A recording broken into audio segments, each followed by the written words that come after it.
The morning light filtering through the blinds felt different, heavy. It mirrored the atmosphere in the small house, where the air hung thick with unspoken anxieties. John winced, his hand instinctively moving to his bandaged leg. His mouth still wired shut from the jaw fractures. The accident had been weeks ago, a motorcycle crash that shattered bones and stole his usual exuberance. Beside him, Mary stirred. Her sleep was never peaceful anymore, punctuated by worries of taking care of John and her own constant pains. Years of working full-time, being the breadwinner, have taken a toll on Mary. She reached for John, her hand finding his. She loved him. A silent acknowledgement of their shared burdens, a quiet comfort in the storm. Down the hall, their son David slept soundly, oblivious to the weight that pressed down on his parents. His acceptance letter to his technician college was framed on his desk, a beacon of hope and promise. But for John and Mary, it also represented a looming financial burden, another challenge in a life already overflowing. The day stretched before them, a daunting landscape of errands, pain, and unspoken anxieties. Yet, beneath it all, a current of love ran deep, binding them together, giving them the strength to face whatever lay ahead. Mary moved through the kitchen with practiced efficiency, her pain almost imperceptible. She got David's paperwork ready as she was racing through the day's to-do list. Getting David's transcript, his copy of his high school diploma, and going to the college for enrollment. Then going to the home store for a GFC electric outlet, checking up on Dad's X-ray appointment for the future, dropping on some packages at UPS to ship, and getting a massage to decrease her own pain. Pharmacy run, dry cleaning, each task felt heavier than the last, her own pain a constant companion. John sat in the bed trying to focus on the news.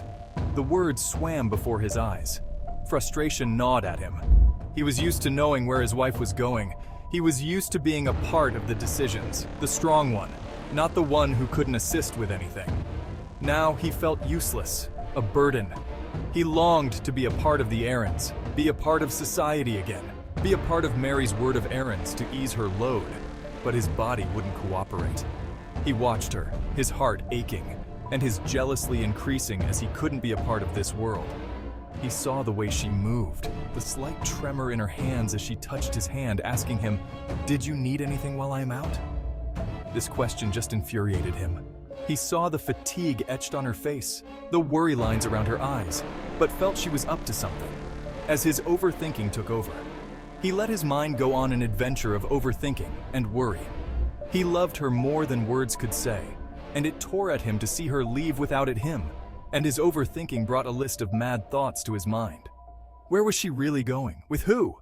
For how long? Should I trust her? Mom, did you see? They have a hands-on equipment area. This is awesome. David bounded into the kitchen, his youthful energy a stark contrast to his parents' weary postures. He was a good kid, there David, full of dreams and optimism.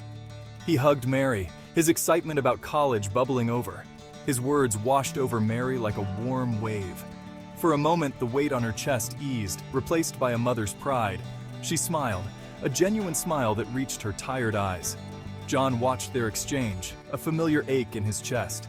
He was proud of David, of course, but the thought of college tuition, of the financial burden it would place on them, was a lead weight in his stomach. Then the thoughts that he felt regarding his own behaviors, how he had not finished his own school, how he currently didn't have a job, and how he felt worthless came back to John. Thus his rage grew inside. He pushed the worry down, knowing this wasn't the time or place.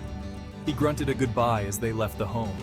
For now, he would share in his son's joy, even if it was tinged with a silent dread, anxiety, and jealousy.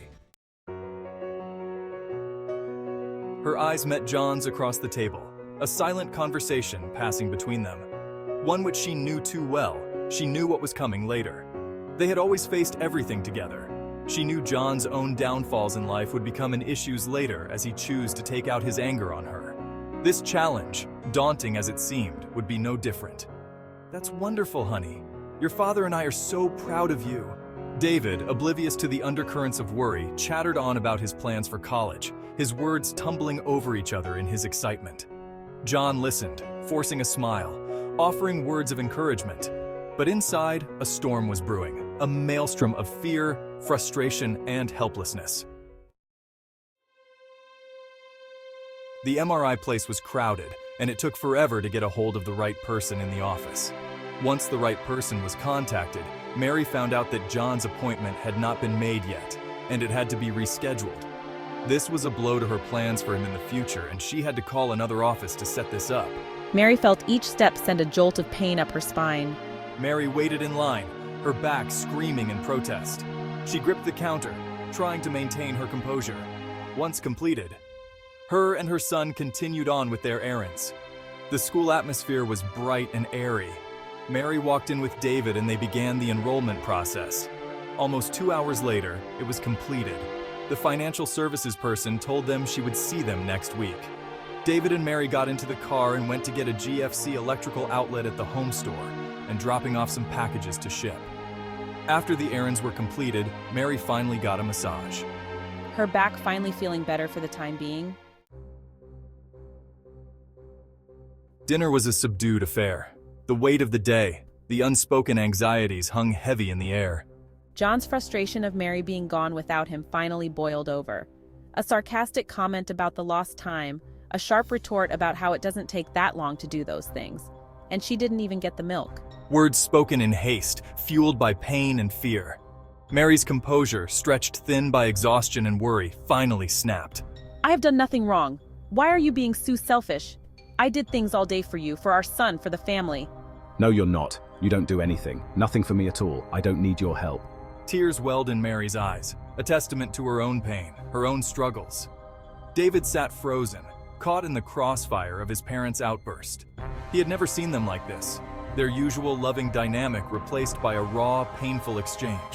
The weight of their burdens, usually hidden beneath layers of love and resilience, spilled out into the open, leaving them all exposed and vulnerable.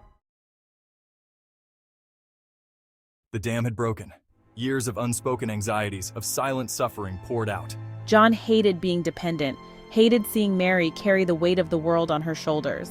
Fear for John's future, for David's dreams, for their ability to weather this storm. Narrator. John's voice rose, his words laced with the bitterness of his own limitations. Mary's tears flowed freely now, a mixture of frustration, exhaustion, and fear. The air crackled with their pain, their unspoken fears taking on a life of their own. And then, as quickly as it began, it was over. Silence descended, heavy and suffocating. John sat back, his anger replaced by a wave of shame. He saw the hurt in Mary's eyes, the fear in David's face, and he hated himself for causing it. Mary wiped her eyes, her shoulders slumping with defeat. The outburst had drained her, leaving her feeling empty and raw.